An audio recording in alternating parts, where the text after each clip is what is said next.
Hello everyone, आज हम लोग एसएससी के लिए वो क्वेश्चन पढ़ने वाले हैं। वो 10 प्रश्न देखेंगे जो एग्जाम में हमेशा पूछे जाते हैं, बार बार रिपीट किए जाते हैं। ये 10 प्रश्न में से 7 प्रश्न आपके एग्जाम में जरूर आने वाले हैं। तो चलते हैं पहले प्रश्न की ओर। पहला प्रश्न है, वेटिंग फॉर ए वीज़ा किस व्यक्ति की आत्मकथा है? सही आंसर इसके हो जाएंगे ए, BR अम्बेडकर की आत्मकथा है। बाकी सभी देख लें। इंदिरा गांधी की आत्मकथा क्या है? मायतूत है। महात्मा गांधी की आत्मकथा है the story of my experiments with तूत है। और जवाहरलाल नेहरू की आत्मकथा है द डिस्कवरी ऑफ इंडिया। ये चारों में से भी कोई भी एक आपके एग्जाम में आ सकते हैं। ठीक है, तो चलते हैं अगले प्रश्न की ओर। अगला प्रश्न है,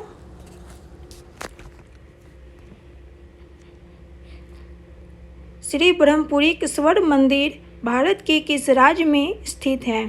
सही आंसर इसके हो जाएंगे, वो हो जाएंगे बी, तमिलनाडु में। श्री ब्रह्मपुरी स्वर्ण मंदिर स्थित है तमिलनाडु में।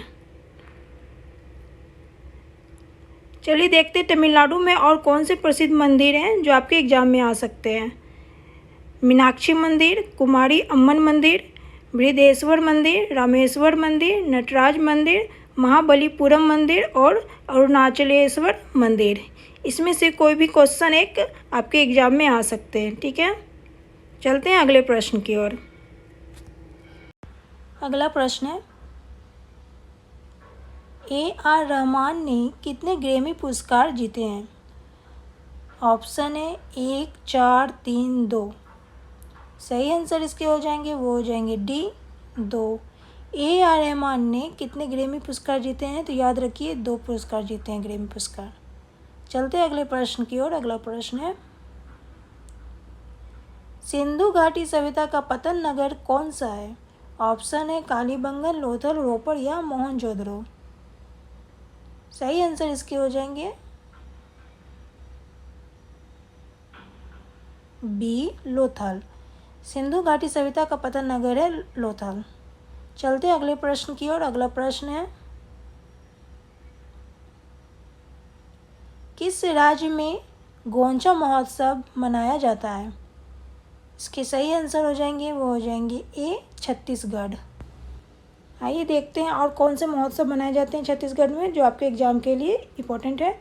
बस्तर दशहरा, ब्रह्मदेव महोत्सव, राजिम कुंभ मेला, चंपारण मेला और नारायणपुर मेला।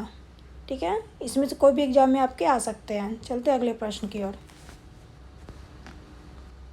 स्वतंत्र भारत के पहले प्रधानमंत्री के रूप में किसने कार्य किया? सही आंसर इसके हो जाएंगे, वो हो जाएंगे बी, जवाहरलाल नेहरू ने। स्वतंत्र भारत के पहले प्रधानमंत्री के रूप में कार्य किया था जवाहरलाल नेहरू ने। चलते अगले प्रश्न की ओर। अगला प्रश्न है, आगरा नगर की स्थापना किसके द्वारा की गई थी? ऑप्शन है फिरोज तुगलक, मोहम्मद बिन तुगलक, अलाउद्दीन खिलजी या सिकंदर लोडी। इसके करेक्ट आंसर हो जाएंगे, वो हो जाएंगे क्या हो जाएंगे इसके सही आंसर? इसके सही आंसर हो जाएंगे डी, सिकंदर लोडी। आगरा नगर की स्थापना की थी सिकंदर लोदी ने।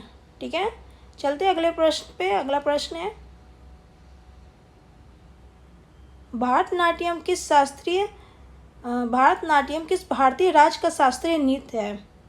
ऑप्शन है केरल, तमिलनाडु, असम या मणिपुर। सही आंसर इसके हो जाएंगे, क्या हो जाएंगे सही आंसर? बी, तमिलनाडु। यह मोस्ट इंपॉर्टेंट प्रश्न है, कई बार एग्जाम में आ चुके हैं ये प्रश्न। चलते अगले प्रश्न की ओर। गांधी जी को चंपारण किसने आमंत्रित किया था? ऑप्शन है राजेंद्र प्रसाद, राजकुमार शुक्ला, मजहरुल हक, कृष्ण सहाय। सही आंसर हो जाएंगे बी, राजकुमार शुक्ला। चलते हैं अगले प्रश्न पे। अगला प्रश्न है, मुगल वंश की स्थापना भारत में कब हुई? सही आंसर इसके हो जाएंगे, वो हो जाएंगे क्या हो जाएंगे इसके सही आंसर? इसके सही आंसर हो जाएंगे सी, 1526 ईस्वी में। मुगल वंश की स्थापना हुई थी भारत में 1526 ईस्वी में। और किसने किया था? तो बाबर ने किया था। मुगल वंश की स्थापना बाबर ने किया था 1526 ईस्वी में। चलते अगले प्रश्न की ओर। अगला प्रश्न है, मौर्य साम्राज्य के संस्थापक कौन है? ऑप्शन है चंद्रगुप्त मौर्य, अशोक, बिंदुसार या अजातशत्रु। सही आंसर इसके हो जाएंगे, क्या हो जाएंगे सही आंसर? ए, चंद्रगुप्त मौर्य। मौर्य साम्राज्य के संस्थापक है चंद्रगुप्त मौर्य। चलते हैं अगले प्रश्न की ओर। अगला प्रश्न है, निम्न में से कौन सबसे पुराना वेद है? सही आंसर इसके क्या हो जाएंगे? ऑप्शन है सामवेद, यजुर्वेद, ऋग्वेद या अर्थवेद। सही आंसर इसके हैं सी, ऋग्वेद। सबसे पुराना वेद है ऋग्वेद। ठीक है, अभी के लिए इतना ही, फिर मिलते हैं नेक्स्ट वीडियो में नए जीके जीएस के साथ।